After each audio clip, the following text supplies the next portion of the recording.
dropped it. It is Louis Oliver again. Does he have a touchdown? Kelly can't get him. Louis Oliver all the way. 102 yards.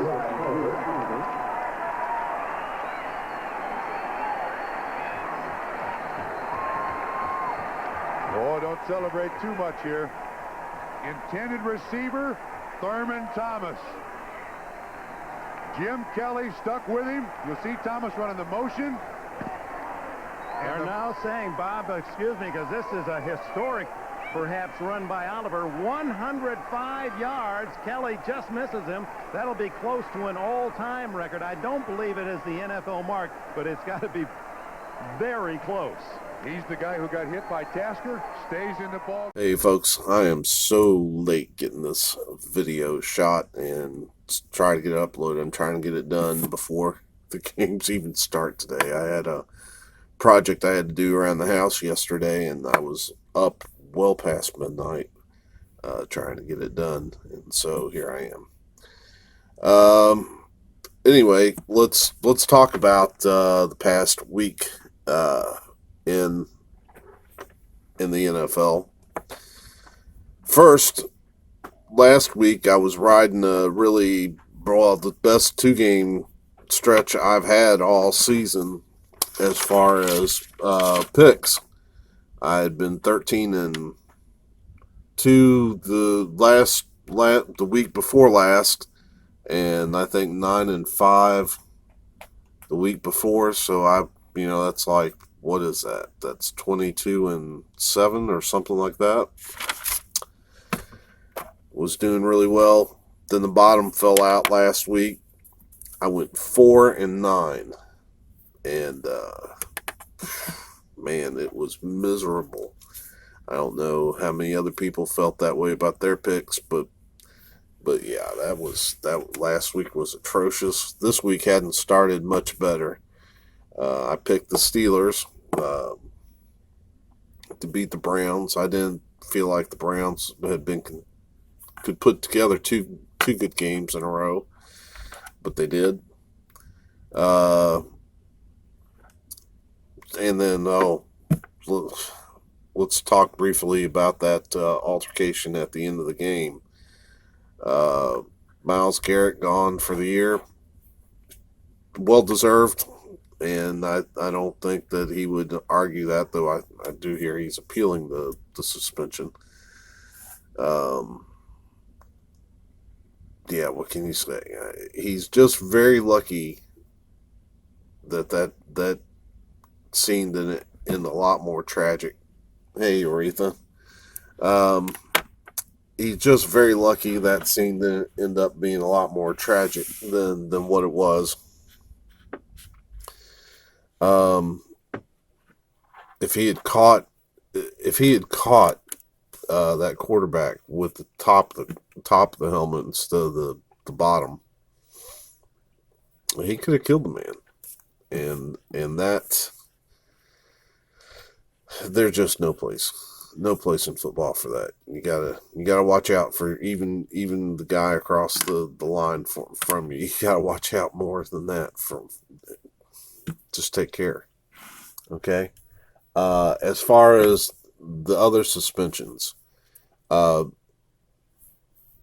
well deserved. Though you sympathize a little bit with Pouncey because you expect your offensive linemen to protect their quarterback. But it's kind of a letter of the law. His way, he understood. He said it's kind of a letter of the law, but he would do it again. I can't blame him for that. But I think that if we're going to talk about letter of the law, then we have to talk about Mason Rudolph and the fact that he was pulling at the helmet of Myles Garrett. Now, what he planned on doing with that helmet, we don't know. But my thought is, if you're going to go after another player's helmet and try to remove it, that ought to carry a suspension. So Mason Rudolph should not be allowed to play in the Steelers' next game. At least a 1-game suspension. Uh, I don't buy the whole defense that some of the talking heads have been putting up. Max Kellerman's the one that comes to mind. That nitwit. He's trying to say that put the onus back on Rudolph for the whole thing. Well, no, you can't. You can't do that either. Because honestly, for Myles Garrett, he's bigger. He's got a helmet in his hand. He's wearing his helmet, and he has Rudolph's helmet. So, what threat did Mason Rudolph really present to Myles Garrett? And I don't think it was. That there was really no threat there. Besides, I don't think the other Steeler lineman, the one that inevitably took Garrett to the ground and just kind of laid on him, which was the best thing that happened in that incident.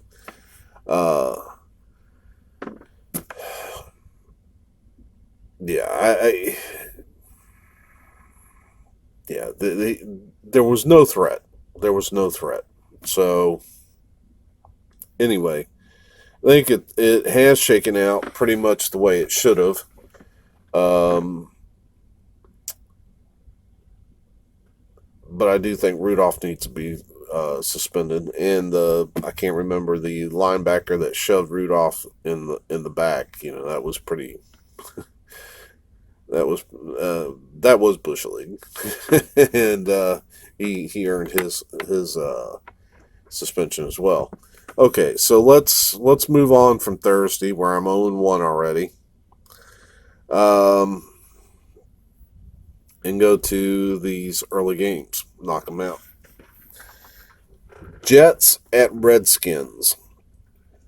I am picking the Jets based on the strength of their defense. I think that I don't want to, the Jets are going to be one of those teams where they're kind of a Jekyll and Hyde, but I think they're going to be more Hyde than Jekyll. They do play on the defensive side of the ball. I do think they're going to make for a long afternoon for Adrian Peterson today. And I think that's where the game gets won. I just don't think the Redskins have the offense to take them. Jaguars at Colts. I'm picking the Jaguars.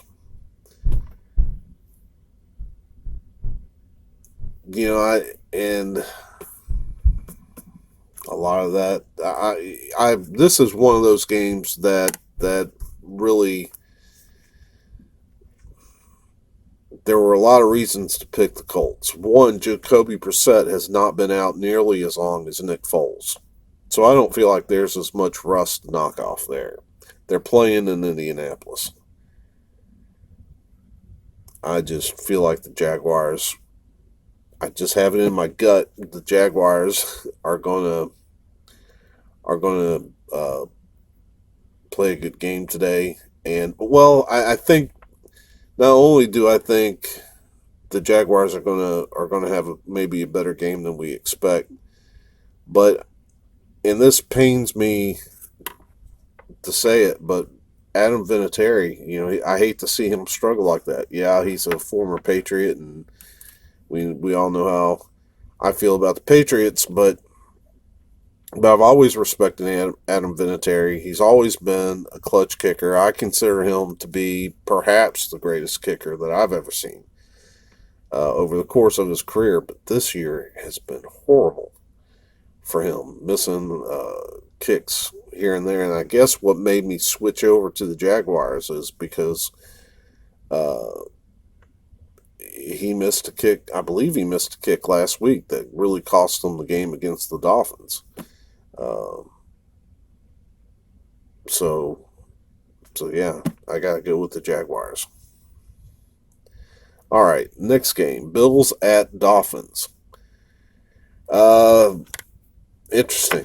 I have to laugh a little bit because I watched some other guys on YouTube, and I should have wrote his name down. One of the guys that leads their, whatever they call their clique now, was put up a video last time about 5 reasons why the Buffalo Bills were going to embarrass the Miami Dolphins. And guess what? They didn't. Yeah, they won, but we hung with them and made things uncomfortable for a long time. Guess what? We're in Florida. This team is pumped. They have not just won one game. They have won 2 games in a row. No, this is not a very talented team, but they are playing their guts out, and Buffalo has not been playing up to what they should be. So guess what? I'm picking the Dolphins. I think this Dolphins team is going to really upset the apple cart. It's going to be interesting to see what happens when they win today. They're going to beat the Bills, and they're really going to put the whole tanking notion, make it questionable. But really, at some point, especially if this Dolphins team returns back to football greatness in the years to come, this team probably should get a movie made about them. Because this is not... The fact that this team is winning like this is probably no short, maybe even more of a miracle than the story behind The Replacements, where which was the Keanu Reeves movie, which was loosely based on the real life situation where the NFL players went on strike and a bunch of the Cowboys came back for a game against the Redskins, who didn't have anybody, maybe one player came back for that. And the Redskins ended up beating the Cowboys. Even though the Cowboys had so many actual players on their team. And but this is different. This is even more incredible because they have just gutted this roster of anybody of trade value, with the few exceptions like Xavier Howard.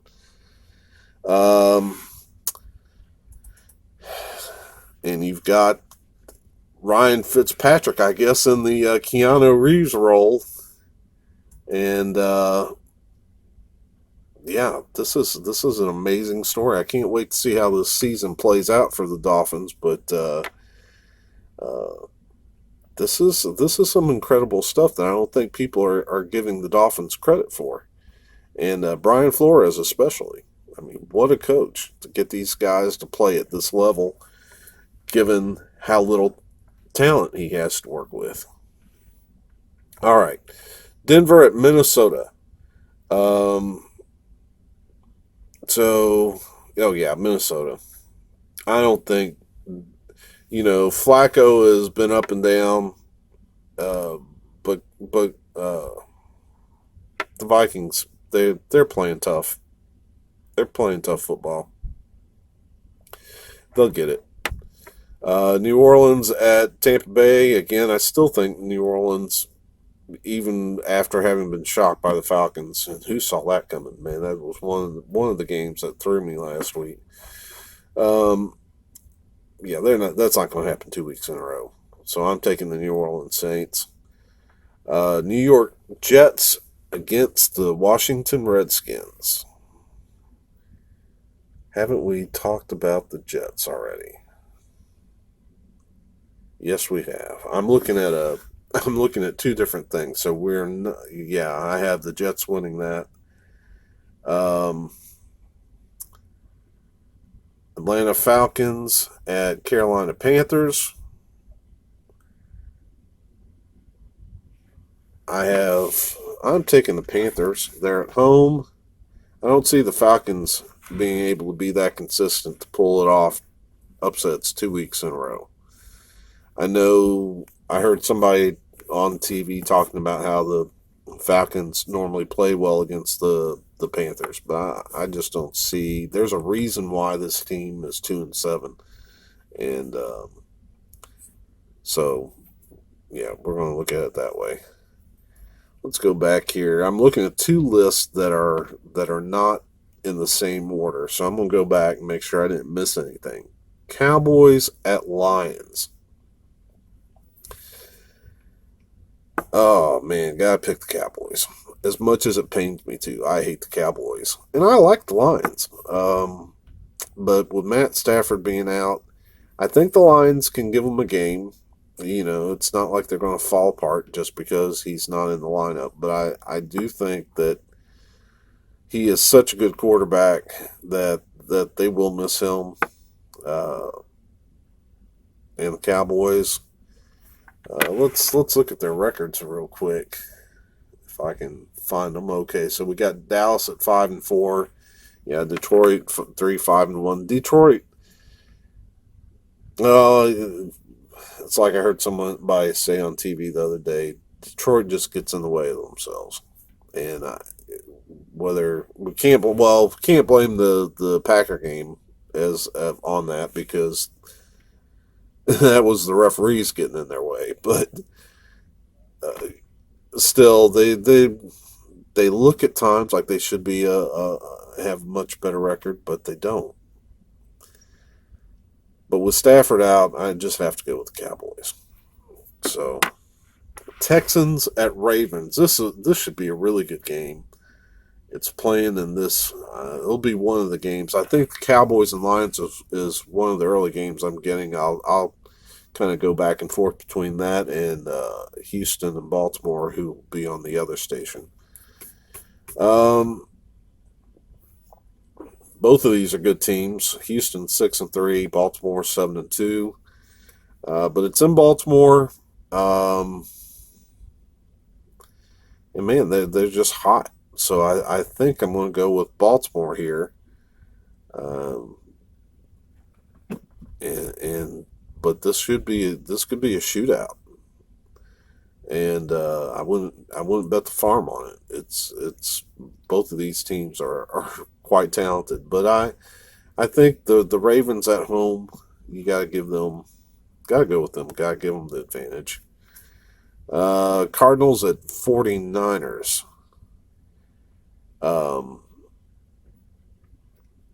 Yeah, even with San Francisco banged up, I think their running back and tight end are both hurt. And I know Kyler Murray's playing good, but I still think this team is better, and they're going to be smarting after this loss. So I'm going with the 49ers over the Cardinals in what could be a surprisingly competitive game. Saints at Buccaneers. We've already talked about that one. Yeah, Saints, of course. Let's go back down here. All right, we got the Patriots at Eagles. With Patriots at 8-1 and the Philadelphia Eagles at 5-4, you got to go with the Patriots. As much as I would love to see the Eagles, and if that game, I think that game's a 4:00 game here, I'll be rooting for the Eagles. But in order to beat the man, in order to be the man, you gotta beat the man, and the Eagles need to step up and show that, because they're just so inconsistent. They're just a hair above 500. Yeah. Gotta go with the Patriots on that. Chicago versus the Bears versus the Rams. No, let's do the Bengals Raiders first. Bengals, come on, because it's just a formality anyway. Anybody really picking the Bengals? They stink. This is a team that's not trying to tank, and they're awful. Yeah, the Raiders all day long. Now let's get back to the Bears at Rams. And I look for the Rams to kind of put it back together and take the Bears down. I just, as much as I respect the Bears defense, it's the offense that just bugs me. And what bugs me there is that for some reason they're sticking with Trubisky. They need to make a move. You only get a window of opportunity for a team for so long. And as a defense, it's like they kind of remind me a little bit of the early 2000 Dolphins because we had a good defense. We had some good running. But for some reason, Dave Wannstedt was just married to Jay Fiedler. And Dumbo was a good quarterback, would have made a good backup quarterback, but he had no business being a starter, and not a starter for that long. At some point, you have to look at Fiedler and say, you know what, he can't get us over the hump. He makes too many bad decisions at crucial times, and he can't make the plays when we need him to make the plays. So let's move on. Let's try to get another quarterback to get over the hump. And so we had that great defense that Jimmy Johnson put together with Jason Taylor and Zach Thomas and Patrick Surtain and Sam Madison and all those guys. And we had the was it Lamar Smith back in those days, and then we went to Ricky Williams. So we had great running, but we just couldn't turn the corner because for some reason we just had Jay Fiedler. So I said all that to say, stop it, Bears. Get you another quarterback. Get you a quarterback that can take you to the next level. Work on it. Make a move, at least. Better to fail than just keep doing the same crazy stuff that you're doing. He's not going to get you there. It's obvious. Move on. Try. Chiefs at Chargers on Monday night. That could be a fun game. But the Chargers, Jekyll and Hyde, and right now they're a little bit more Jekyll than they are Hyde. Chiefs are a team that they're a good team that's had a few hard games, so they're going to be they're trying to take care of business. So I'm picking the Chiefs because I think that they're focused and ready to take care of business. And the Chargers, we just don't know what their motivation is these days. So there you have it. Those are my picks for the week. I'm going to try to get off here and get this uploaded and hope you're having a great NFL Sunday. And we'll see you soon.